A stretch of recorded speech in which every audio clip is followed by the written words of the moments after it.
Mon nom est Gilbert Dominique et j'ai 51 ans.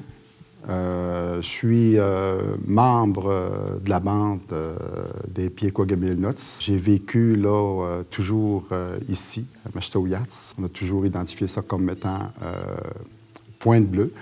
Donc, j'ai vécu ici. J'étais allé à l'école ici, au primaire. Mes parents, là, ont toujours demeuré là, ici dans la communauté. Là. Donc, je suis ancré là, dans la communauté. L'école terminait là, au mois de juin. Donc, immédiatement, là, une semaine après, à peu près, là, on partait, là, toute la famille, dans un gros camion. Puis, toutes mes oncles étaient là. On devait être à peu près une douzaine de personnes, une quinzaine de personnes là, dans le gros camion, là, à l'arrière, pour après ça, par-dessus les bagages. Puis là, on repartait là, pour tout l'été là, et une partie de l'automne là, en territoire. Donc, on se ramassait là une partie de l'été, une bonne partie de l'été, jusqu'au temps que arrive là, la période des bleuets. Au bleuet, bien là, on se déplaçait.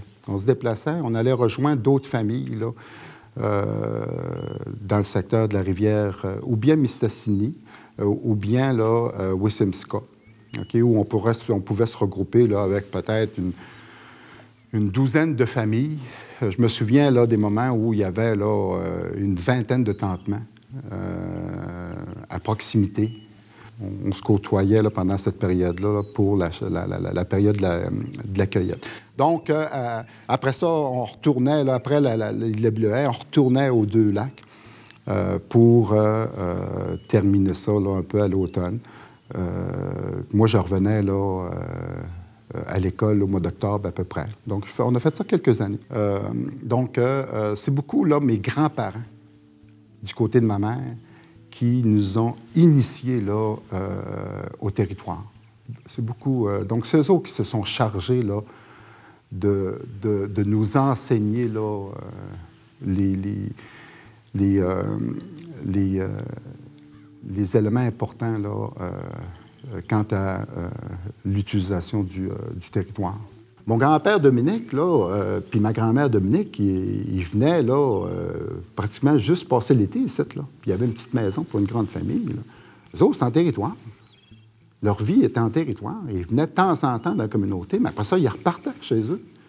Eux autres, leur chez eux, c'était pas ici. C'était en territoire. Du côté de ma grand-mère Basélich, c'était la même chose. C'est pour ça que dès l'école finissait, tout le monde partait à l'école, tout le monde partait en territoire.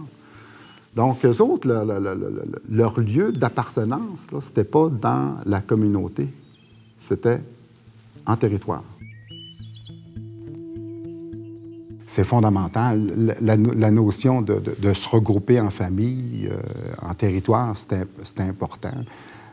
Et ça se traduisait ici également, parce que tous les dimanches, il fallait absolument aller dîner chez ma grand-mère. Donc, la notion familiale était importante. Puis la notion également de regroupement avec d'autres familles là, okay, sur le territoire. De souvenirs, je me souviens là, d'avoir vu là, des gens partir à la chasse, de nos oncles ou des membres de d'autres familles partir à la chasse. Puis des fois, ils arrivaient avec un orignal où là, tout le monde le dépaissait, puis on mettait ça dans un... Comment est-ce qu'on appelle ça? Un fumoir pour éviter que les mouches là, tombent là-dessus. Puis toutes les familles, quand on avait besoin, allaient se couper un morceau là, pour faire les repas. Des fois, c'était la pêche.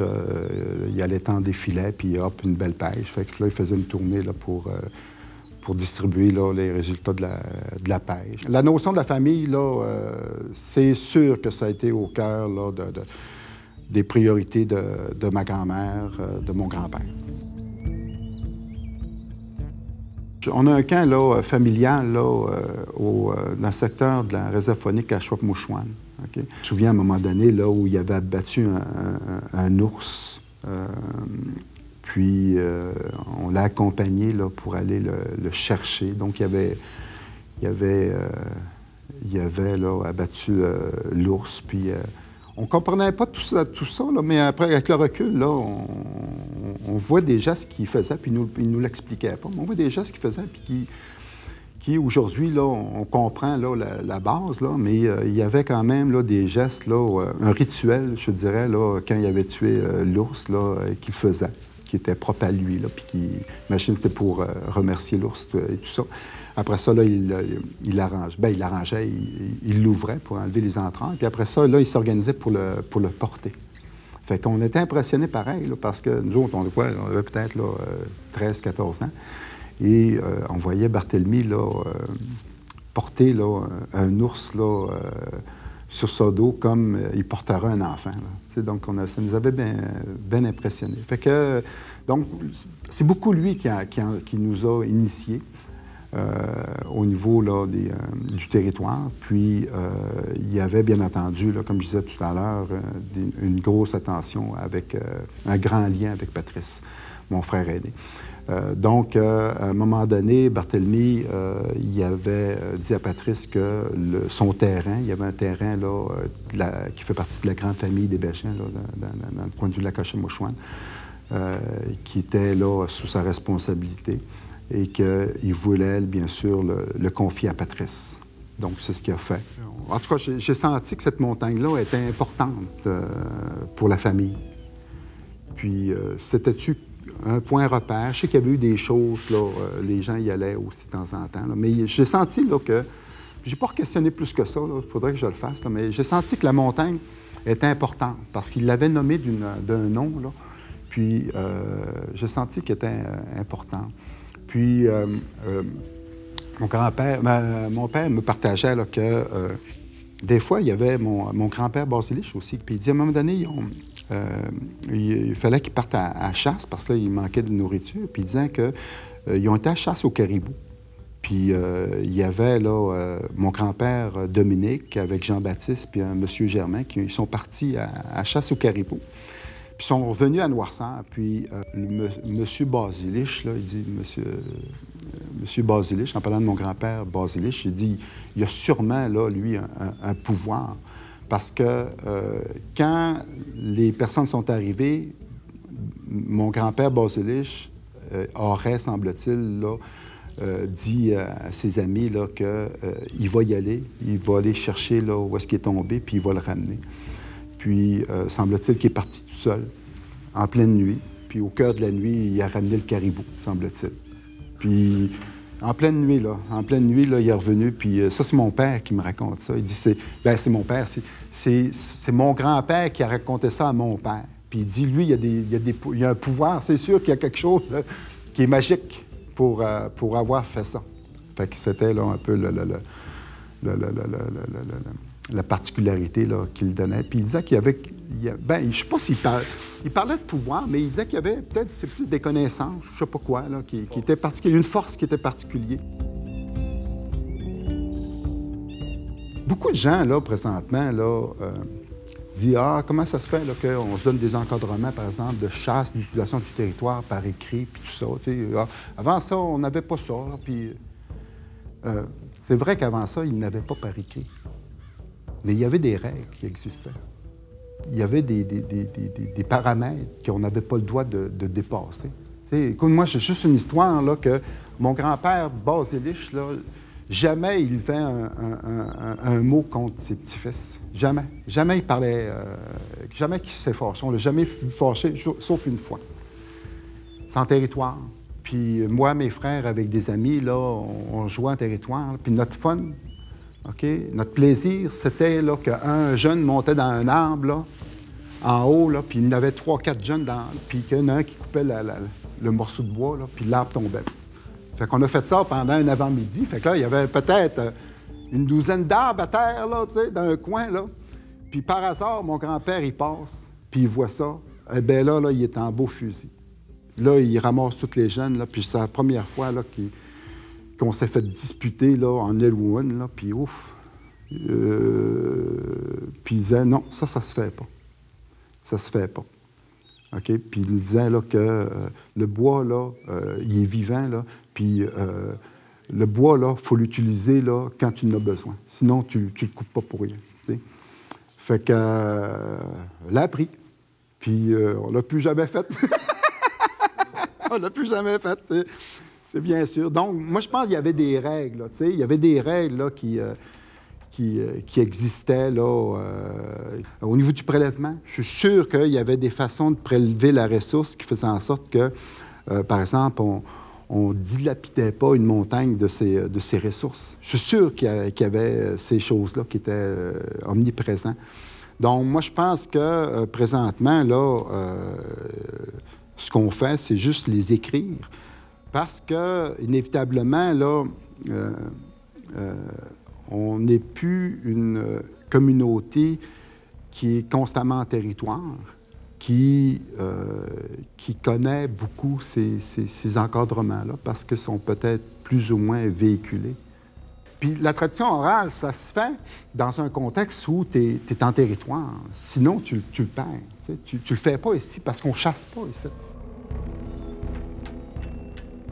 La langue est importante, là, moi, je pense, pour notre avenir. Elle est fondamentale, je dirais. Mais en même temps, on est confronté là, à une grande réalité. C'est qu'on est en train de la perdre. C'était la responsabilité de ma grand-mère. Ma grand-mère du côté de mon père. Ma grand-mère du côté de ma mère. Okay? Parce qu'on les côtoyait beaucoup en territoire. Mon père parlait juste en Elwyn. Ma grand-mère parlait beaucoup français aussi, là, mais parlait davantage en Elwyn. Donc, c'est elle qui nous enseignait ça. Là. Mais, donc, pendant l'été, jusqu'au début de l'automne, là, en territoire, là, elle nous parlait pratiquement juste là, en Elwyn. Donc, on comprenait assez bien. Là.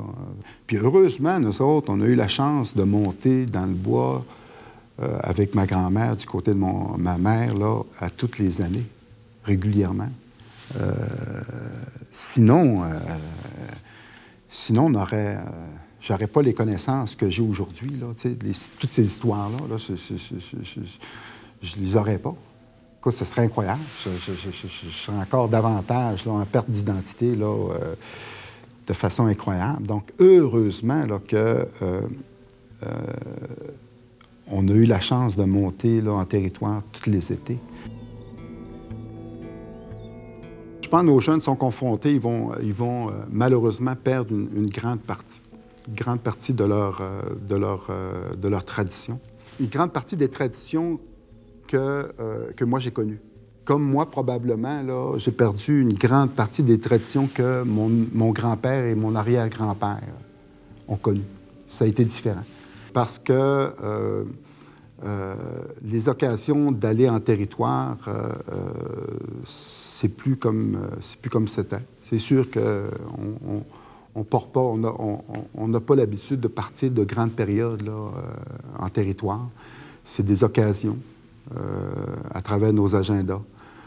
On essaie, nous, là, dans la famille, là, à l'automne, par exemple, de prendre là, un peu plus de temps pour y aller, toute la famille. Mais c'est quoi? C'est peut-être une semaine, 2 semaines, là, qu'on peut y aller, là, on pourrait dire un petit peu plus là, intensément. Dans cette dimension-là, tu peux pas revivre là, ce que moi j'ai vécu. La grande partie de notre culture, de nos coutumes, de nos traditions, là, c'est en territoire. Oui, l'école va en faire un bout, doit en faire un bout. Nos familles doivent en faire un bout, mais on ne peut pas dire, regarde, oui, moi, je me lève un matin, puis regarde, parce que je suis membre de la bande, que toute ma façon de faire est correcte, puis que je n'ai pas à me questionner. Là, non. Moi, je pense que c'est important de constamment là, s'assurer que ma pratique d'activité que je fais, dite traditionnelle, ma façon de chasser, ma façon de pêcher, respecte là, les grands paramètres qu'on s'est donnés, là, ou ce qu'on nous a enseigné. Ça, c'est fondamental. Sinon, là, on va perdre une partie importante de notre coutume. On va perdre, par le fait même, une partie importante de notre identité et on n'aura plus de différence avec nos voisins.